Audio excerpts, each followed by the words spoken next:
All right, hi everybody. Thank you to the Eleazar and the organizers for putting together this great symposium, and to our Amazon sponsors for making it possible.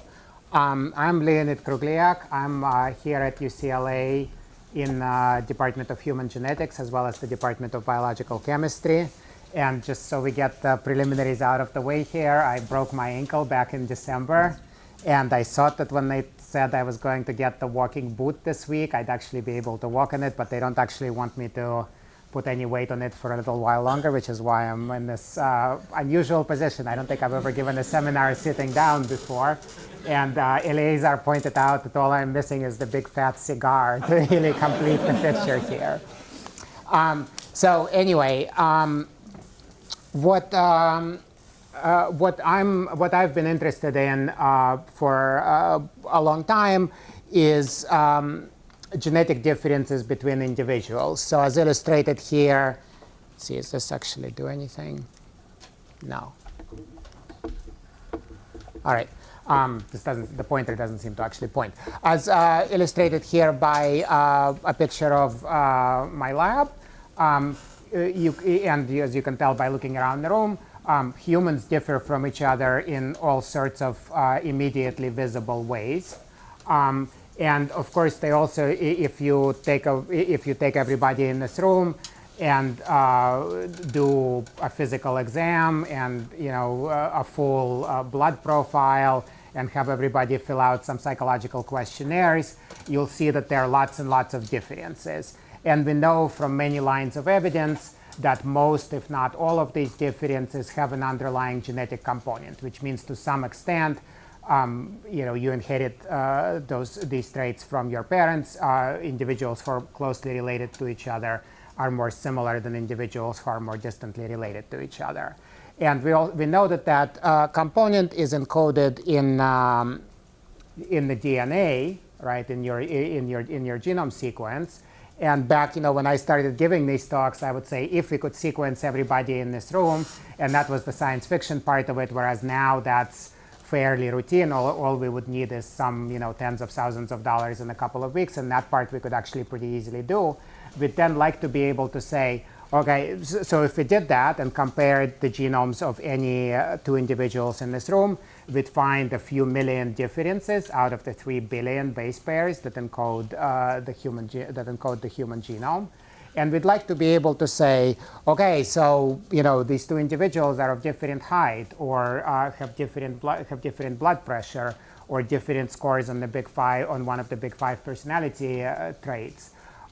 Can you point to me which differences in the genome underlie, which specific differences in the genome underlie these differences? And the answer is that today in 2019, we're still not very good at that.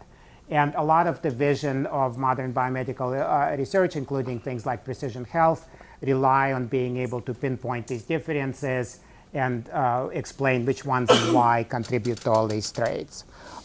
So this is what we're really interested in understanding in the lab. So we want to learn the general principles of inheritance of these complex traits, and we also want to understand the biology and genetics of variation in specific traits of interest. So what I want to talk about today isn't really sort of what we've learned about this stuff, but developing new technologies for making this all easier and doable in situations where it otherwise isn't. So I'll talk about a couple of studies that were led by Meru Sadhu, who was an outstanding postdoctoral fellow in the lab and has recently started his own group at the National Institutes of Health, and Josh Bloom, who is a research scientist in the lab. And some of this work was done in collaboration with Sri Kasuri in chemistry and biochemistry, and of course others in the lab as well. Let's see, should be clicking this. All right. So how do we generally go about connecting differences in traits to differences in the genome?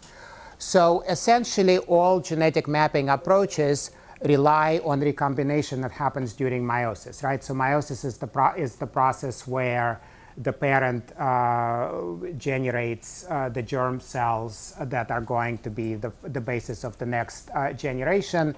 And during that process, the chromosomes of the parent get reshuffled, right? So if, for example, you look at your mom or dad, which have 2 copies of a particular chromosome that they got from their grandparents, the combination that you inherit, what you inherit isn't one of those entire two pairs of chromosomes or the other, but a reshuffled version, right, which can be indicated here with these purple and orange segments.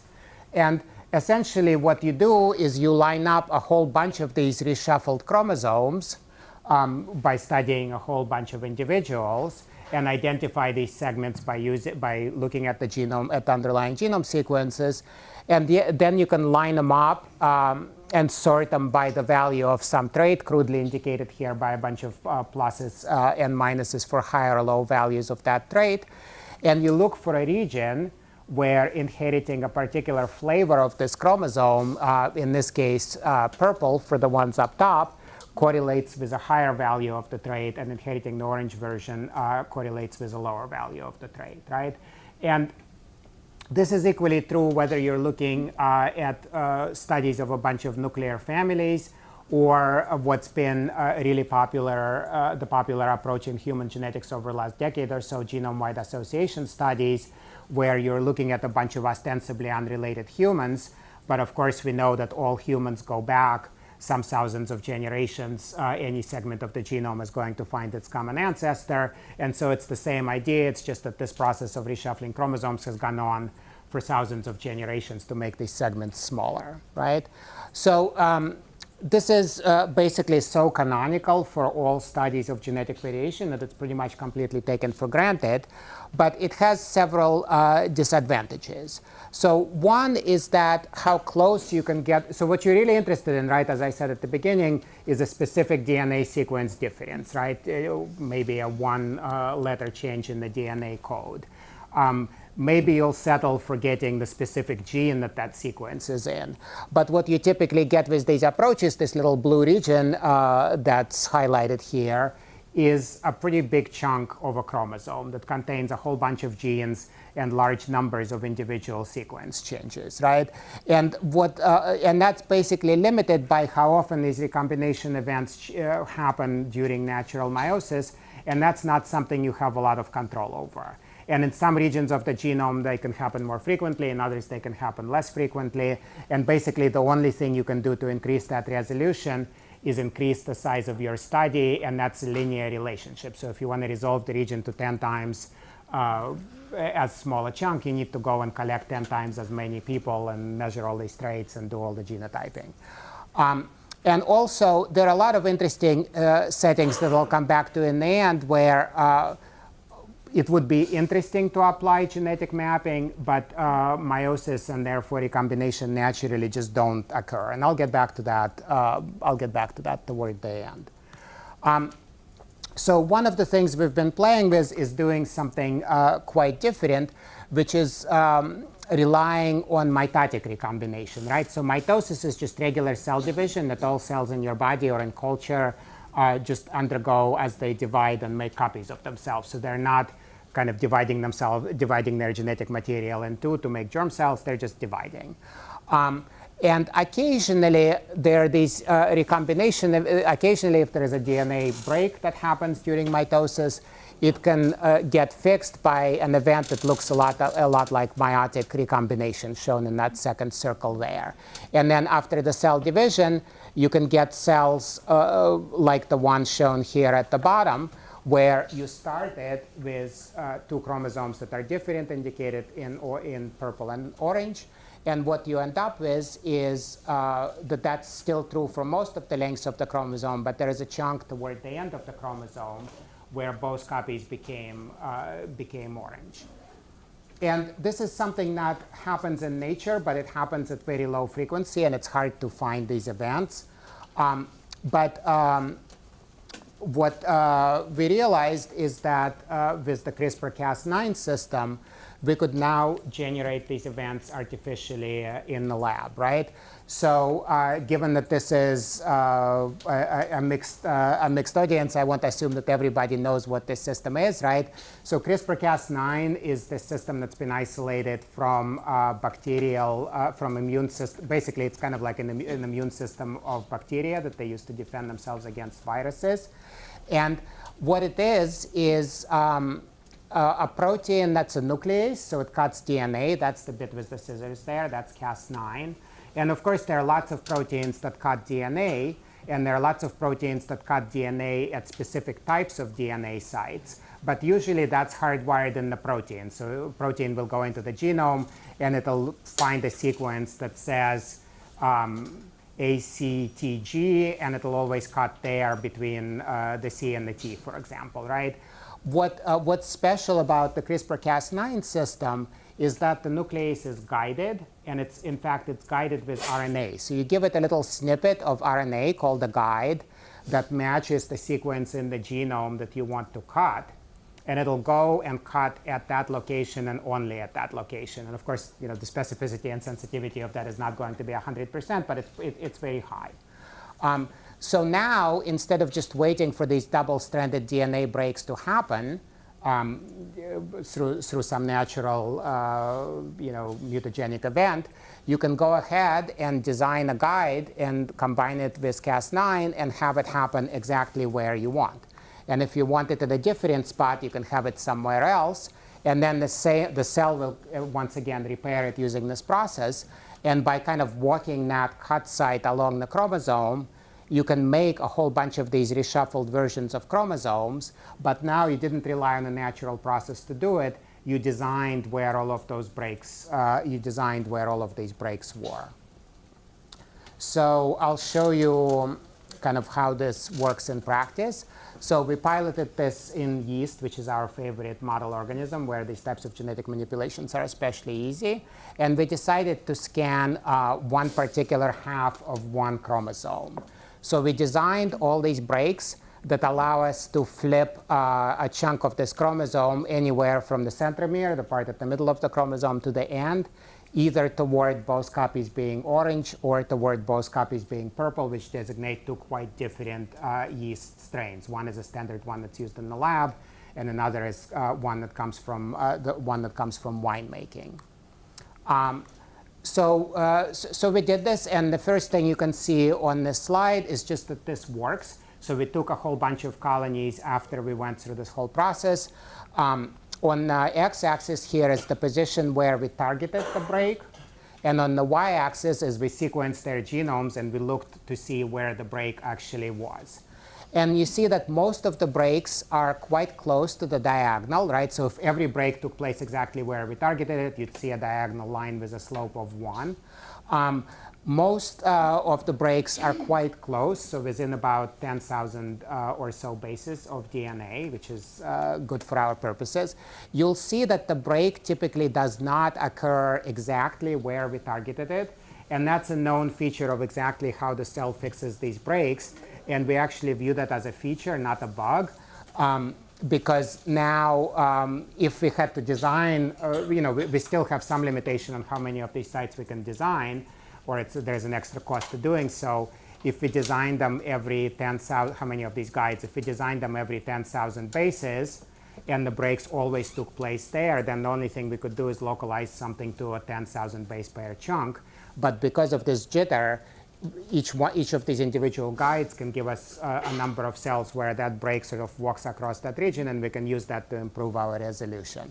And then there's a bunch of stuff that happens completely outside this diagonal region, and we're actually not sure to what extent those are natural events that don't have anything to do with our targeting, and we're just picking them up because we're selecting for these types of chromosomes, and we're looking at them at high resolution, or whether it has something to do with our targeting that targeted super imperfectly.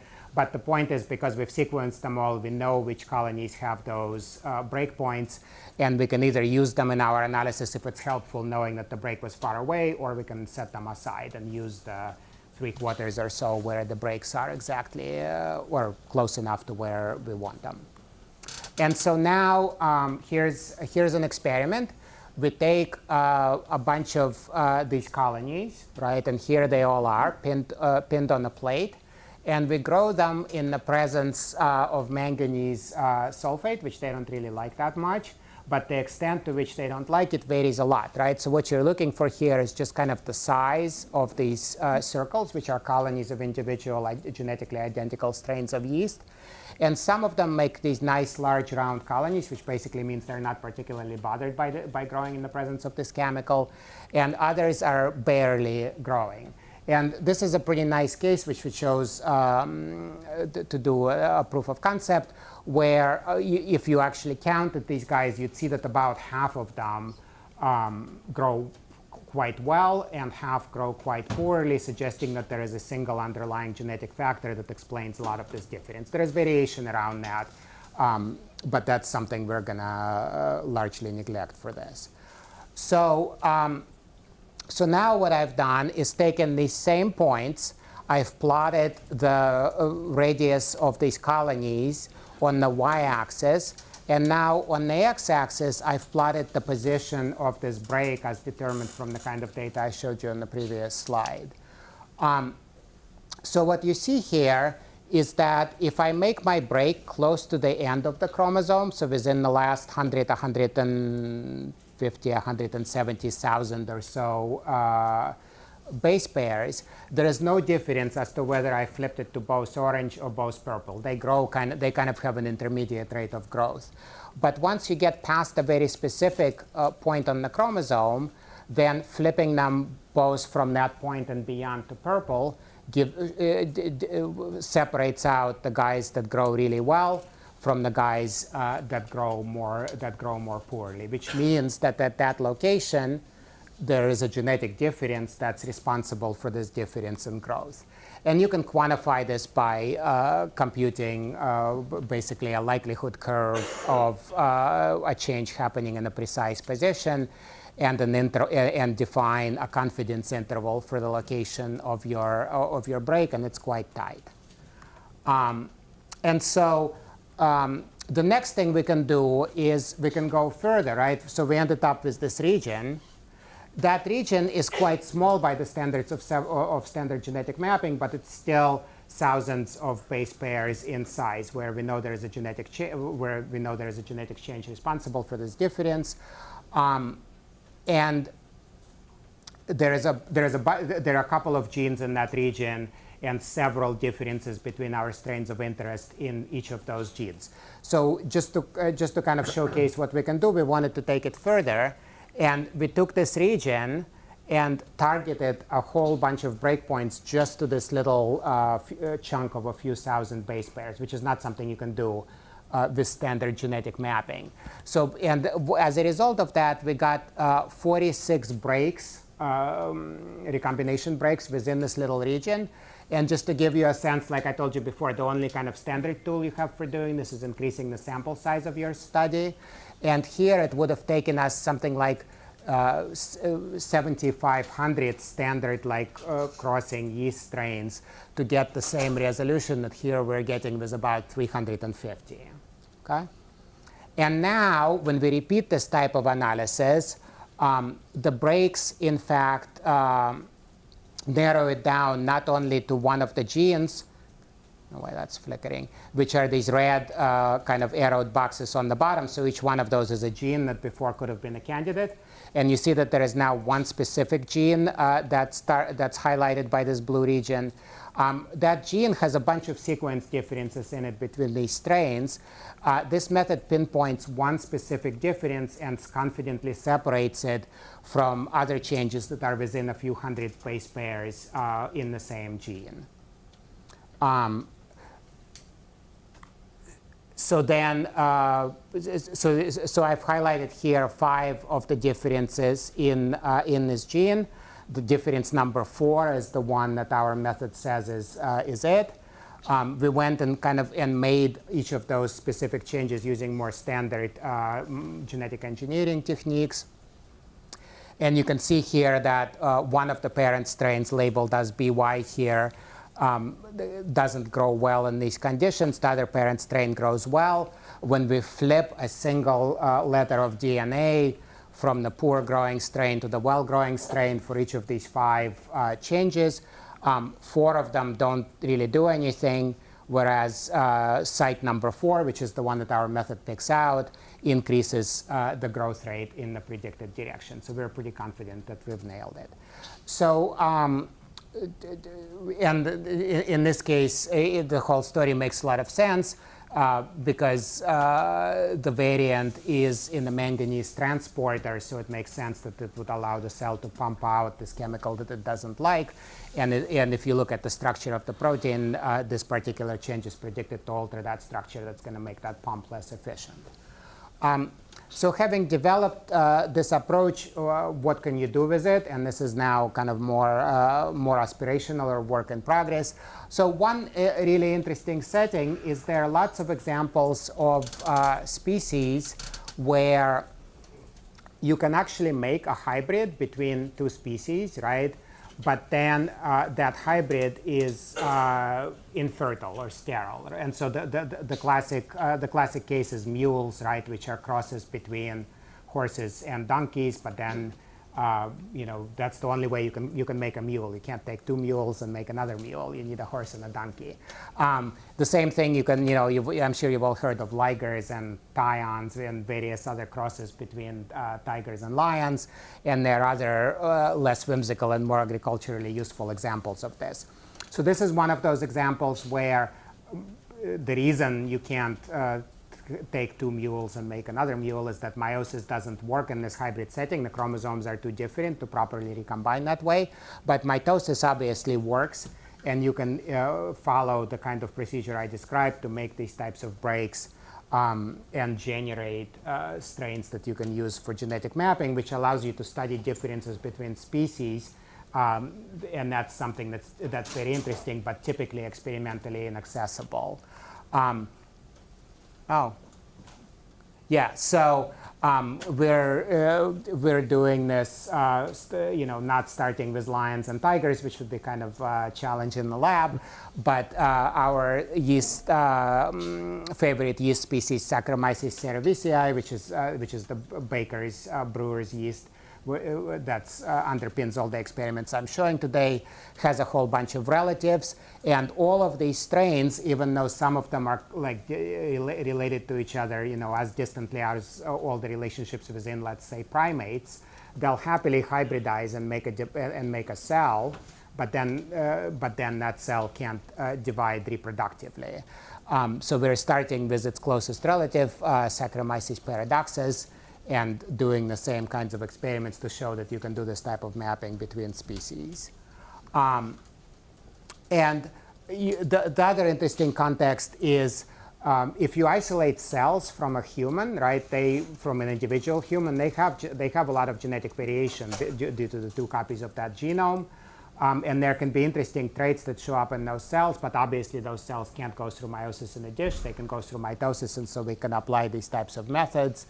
I won't go through any of the design here, but the idea is that once you have the whole experimental setup with the ability to generate these breaks, you can take stem cells from individual patients, differentiate them into all sorts of cell types of interest, be they neurons or muscle cells or blood cells, and then study all the traits that you can measure in those cell types in a dish using these types of mapping approaches. All right, so that's technology 1. I'm going to talk about technology 2. So what I've talked about today is what's generally known in genetics as forward genetics. So you start with a trait of interest, and then you use a population to map it down to a region of the genome, and you hope eventually to get down to a difference, right? There is also what's known as reverse genetics, or sometimes in human genetics is known as candidate gene approaches, where you have a guess based on biochemistry or something else that a specific change in a specific gene might give you certain types of traits. you measure, you find a bunch of individuals, you measure that gene, and then you correlate the trait. And this is something, the nice thing about that approach is you don't have to go through all this business of mapping that even with the approach I just described is still something that's very laborious. The not so nice thing about it is it's not comprehensive. You're not, and it's not unbiased. You have to make guesses about what types of genes and what type of changes might underlie some specific disease, for example. And historically, we've been pretty terrible about making those guesses, both in terms of guessing wrong and in terms of entirely missing interesting connections that you wouldn't have guessed based on prior knowledge. That's partly why we do genetics, is to discover these types of connections between genes and traits and diseases. So the question is, can you have the best of both worlds, right? So ideally, what we'd like to do is to have a bunch of individuals or cells that have every possible variant of interest in them. And we just measure their traits. And as shown here, instead of correlating which ones have a plus and which ones have a minus with a region, and then going after the region with all of the molecular tools, why can't we just do that, what's shown on the right, where one of those guys lights up with a plus, everybody else is a minus, and we're done, right? So how do we, so what's the, so conceptually that seems very simple, especially in cases like cell lines or model organisms where the engineering one of these changes isn't that hard. The problem is that the number of changes is, you know, at least tens of thousands up to millions, and so you can't make them one at a time, right? It's sort of a low throughput, artisanal, you know, small batch process, and we'd like to make it, you know, a much more high throughput industrial enterprise. And once again, this CRISPR-Cas9 technology enables an approach to do that. So one of the ways it's been employed at high throughput, right, is what I've shown you is you provide one of these guides and a scissor, and you get a cut, right? And typically, often what the cell will do, I showed you one way the cell can repair that break. Another way it can do it is to just kind of stick the ends back together. And if you make this cut inside a gene, inside the coding region of a gene, when you stick the ends back together, chances are very good that you've messed up the protein by changing the reading frame and introducing what's known as a nonsense mutation, or creating a deletion or something else. Now what you can do is you can have your collection of cells, right? Your large collection of cells, all of which have scissors that are active or you can activate and don't have the guide. And now you make a very large library of these guides using modern high throughput gene synthesis, synthetic biology techniques, throw them into the cells as a library, turn on the scissors, and disrupt a whole bunch of genes targeted by all of those guides. Typically, one gene is disrupted in each cell. And now put the cells through some selective assay. Do they survive some drug treatment or not? And and then sequence the survivors and see which genes were disrupted or preserved or whatever, right? So we'd like to be able to do the same thing, but instead of doing this blunt thing of just cutting a gene open, ripping a chunk out, sticking the ends together, and hoping that breaks it, introduce a very specific change. This turns out to be a little challenging because so like I said, here you make a whole bunch of these synthetic oligos on an array or something like that that may go into a guide, and it becomes a highly parallel system. What you need to do to introduce a specific change is, in addition to providing the guide and the cut, you need to give the cell what's called a repair template, so a chunk of DNA that's going to come in and nicely patch up, we often call it a patch, the break site exactly, so you're not breaking the sequence or the protein. And while you're doing that, I mean, just fixing the break obviously just gives you, lands you right back where you started. But you make a difference, shown there as this purple asterisk, which is the change that you want to introduce. So at the same time, you fix the break in the correct way, but you also alter the protein in a very specific desired way. So the tricky thing with this is that this has been limited so this has been employed for a while. This is when people talk about gene editing or precision gene editing. This is what they usually mean.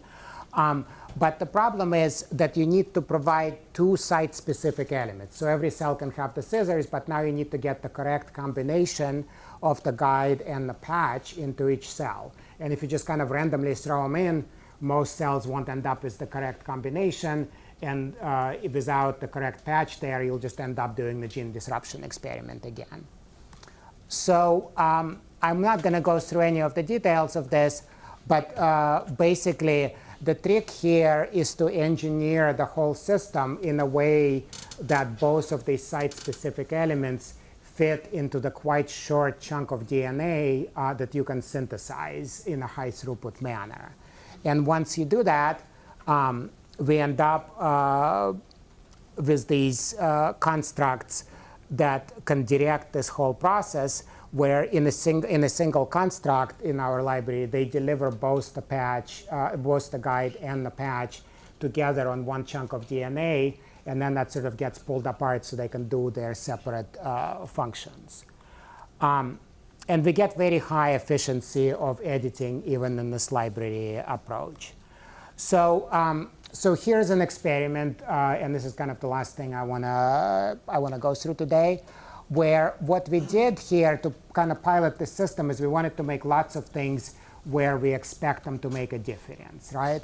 So what we did is yeast have about 1,000 genes out of their 5,700 or so that are annotated as essential, which means at some point somebody did an experiment where they knocked that gene out, and they report in the literature that the cell dies. It can't survive without that gene under normal growth conditions.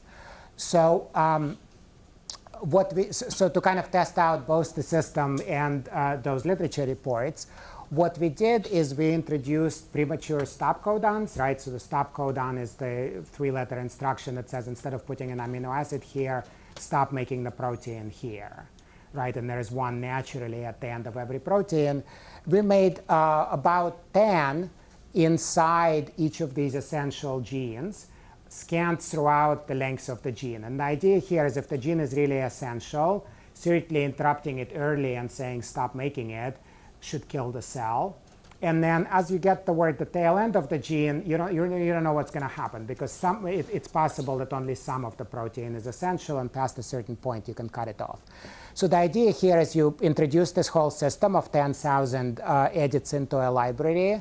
You turn on CRISPR, and then every 24 hours you grow the cells under some condition, and then you sequence these plasmids, extracts of these plasmids every 24 hours, and watch who is dropping out of the population.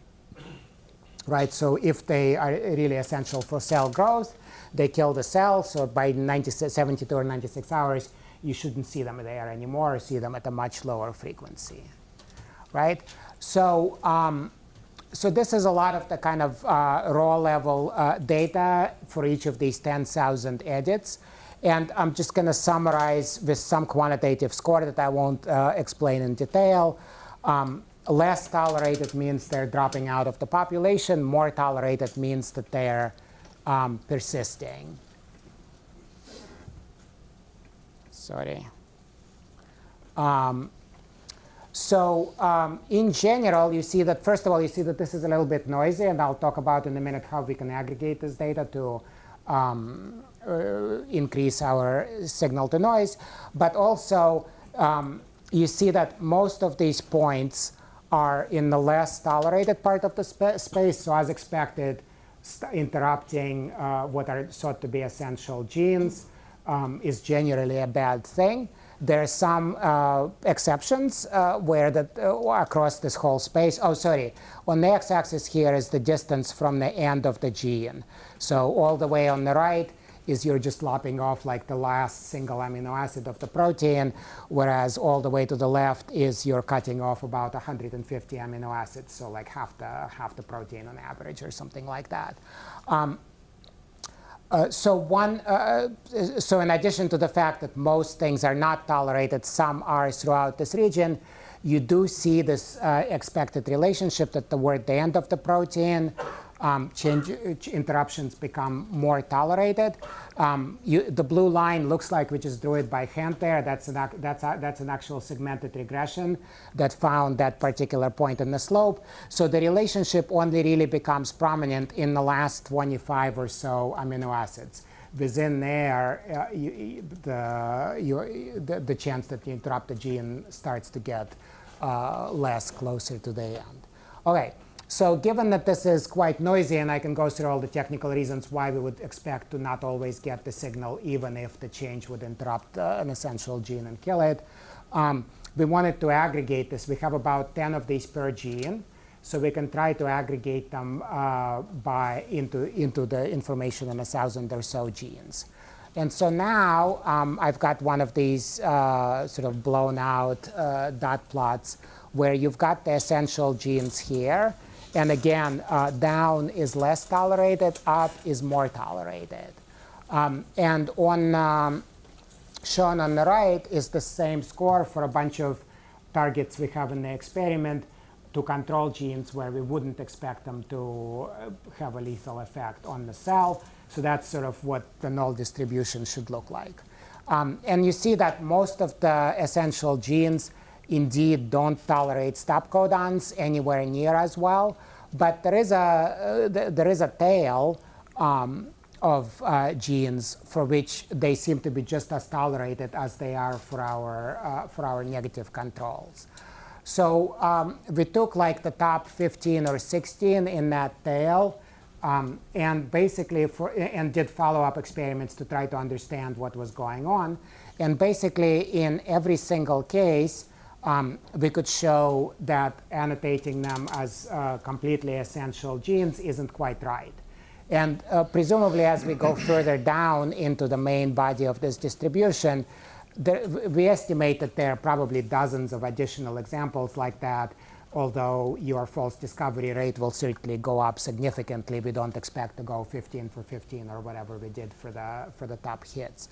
So we can basically divide them. So why are they in the database as essential, and yet they tolerate stop codons quite well?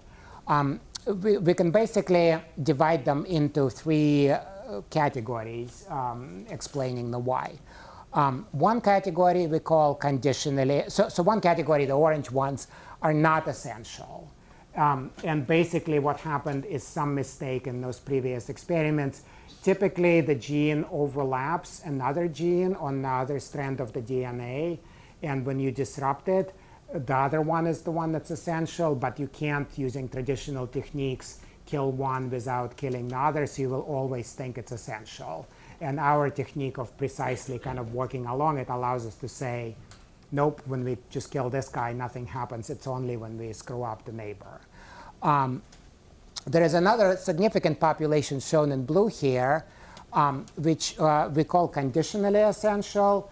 And basically, that means they look like they're essential either in a specific yeast strain, presumably because sometimes because we know that strain contains other mutations that make them more sensitive to this change. So they already have a defect, for example, in taking up a certain amino acid. And now we introduce this defect in making that amino acid internally.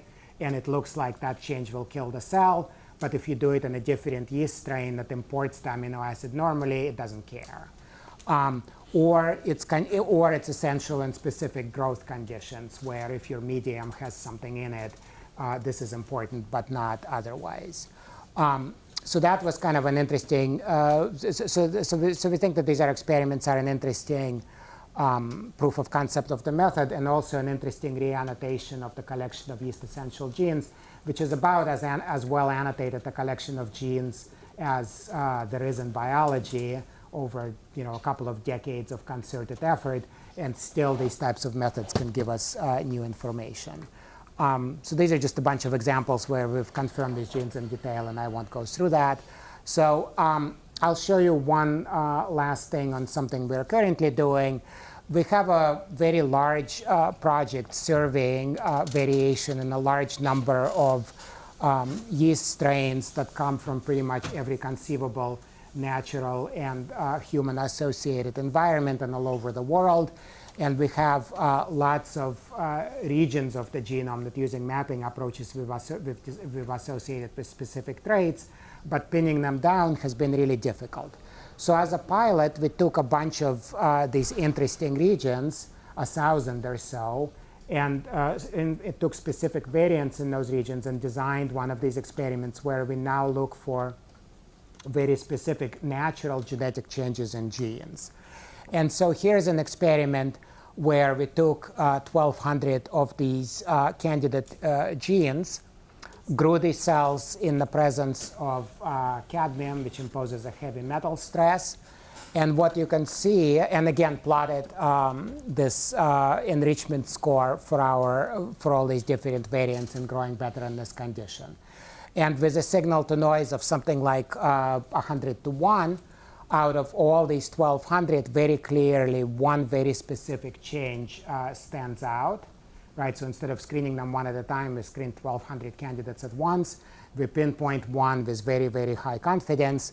And there are molecular biology experiments that can show you that that specific change cells with either version grow fine in the absence of cadmium, but then only that variant grows in the presence of cadmium, giving us this result.